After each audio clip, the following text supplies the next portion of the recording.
This is Gene Montrastelli, and welcome to the Tapping Q&A podcast, recorded live to tape from Williamsburg in Brooklyn. This is episode 274, originally aired June 7th, 2017. Hi, everyone. I hope this finds you well wherever you are and whatever time of day you're getting a chance to listen to this. Thanks for spending some time with me today. Today, we are going to talk about a really simple tool and technique that you can use to tap in the moment when you're overcome by emotions, but you can't seem to come up with words to tap on, which then prevents you from tapping. Before we do that, two quick notes. First, a quick shout out to Terry and Sherry. Those are two different people, Terry and Sherry. Both of them have decided to support the Tapping Q&A podcast. I really appreciate it. It allows us to continue to bring this to you absolutely free of charge. If you would like to support the podcast and receive an awesome thank you gift, all you need to do is go to tappingqa.com/support, or you can click on the support link inside of the show notes to do exactly that. The other thing is, we have a free 10-part guide to show you how you can use tapping to eliminate self-sabotage. Every few days, you'll get another piece of it. I don't send it to you all at once, so you're not overwhelmed by information. Instead, I want you to take each little nugget of information and implement them. Get a few days to try it out before you get the next one. Again, it's absolutely free. There's tap-along scripts, there's instructions, there's videos, there's articles. All you need to do is go to tappingqa.com and click on the big blue button. If you happen to be listening to this right now in the website, up in the right-hand corner, you will see a blue button there to get your 10-part guide. Again, it's absolutely free. So today's podcast, I wanted to share with you a tool and a technique that I used a couple of weeks ago, but it really came to the front of my mind when I was having last week a conversation with one of my clients as we were looking through a problem, and she asked for some really specific advice. As I was explaining it to her, I realized, well, I know exactly what next week's podcast is going to be like. And the question was around, what happens when you are in the moment? How do you tap on something in the moment when you are resisting to tap? And what she was asking for is she was asking for words or phrases or something to tune into to help her get into what's going on. The problem is when you have a super strong, visceral, emotional response, words are really difficult to come by because the emotion is so strong. You know, we say hyperbolically, he was so angry he saw red. I actually know what that's like, that you're so angry that your vision is almost tinted with red because you see the rage. A couple of weeks ago, and I told the story in the newsletter, I was in the middle of my Pilates class and my body was just not responding. And I got more and more frustrated. And as I got frustrated with the fact that my body wasn't doing what I wanted it to do, as I was receiving instruction, I couldn't process the words. Like they were words coming at me. I could identify them as English words, but I could get absolutely no meaning from the sentence because the emotion was so strong. And when we're in that moment and when the emotion is that strong, it is really, really difficult to come up with very clever reframes to transform what is going on. There are other times that's easy to do. We can do it when we're working with someone else. We can do it tapping on our own. But when the emotion is that strong, it's just emotion. So this is a little 3-step process that you can go through when you find yourself in that moment.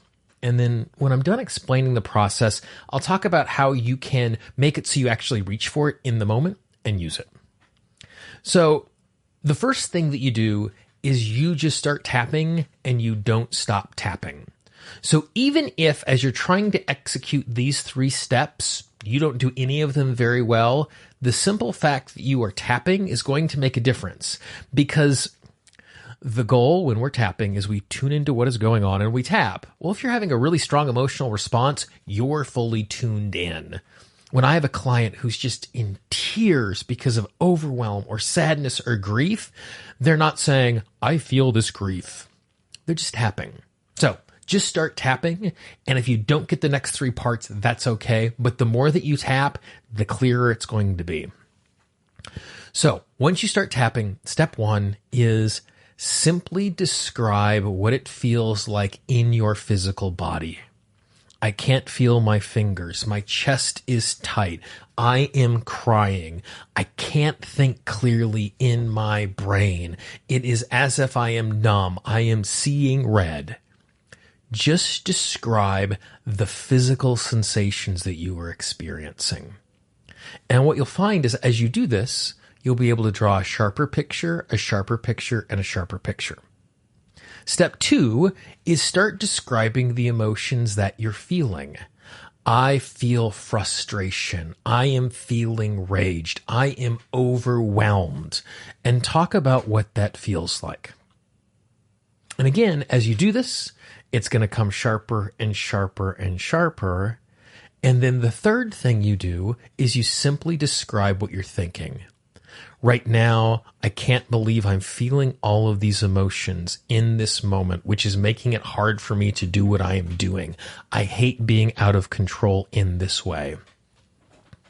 And if you just simply work through those things, start tapping, let your fingers do the walking, describe what you physically feel, describe what you're emotionally feeling, describe what you're thinking, then you're not trying to come up with some magic phrase or the exact right word.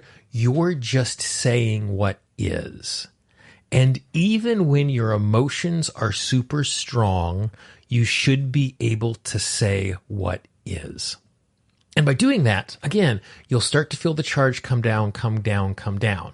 Now, you might not completely clear everything just doing this, but by going through these 3 steps, what it is going to do is it's going to create enough clarity for you that you can now proceed on because the emotions have reduced enough, or you can use your regular tools and tapping techniques to start to dissect what is going on and tap for it.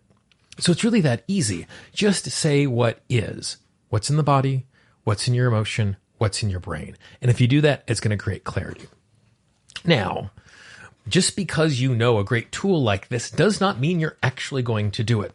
And one of the pieces of instructions that I gave to my client last week when I was teaching her how to do this was she also had to give herself permission to not do this perfectly.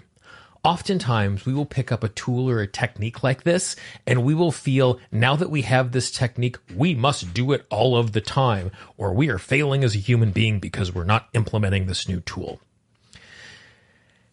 And it's important to recognize just because you have a new tool doesn't mean you're going to reach for it every single time. So it's important to be easy with yourself. Even if you only reach for this tool 1/3 of the time that you are super emotionally charged, that's 1/3 of the time that you're going to respond to that so much better. And that's a super bonus. Now, the way that you're able to get yourself to do this in the moment is to treat it just like a fire drill. You can remember this from grade school, and some of you might even still have to do this at work, where the fire alarm goes off and we all practice the way that we're going to march out of the building and where we assemble so that we know what to do.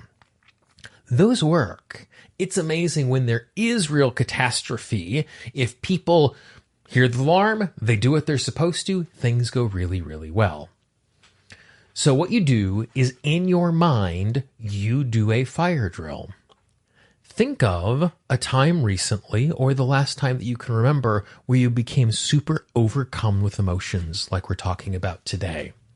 And then what you do is see yourself in that situation, see yourself feeling emotional, and then see yourself tapping. And in your mind, go through the 3 steps. Start tapping, describe what you feel in your body.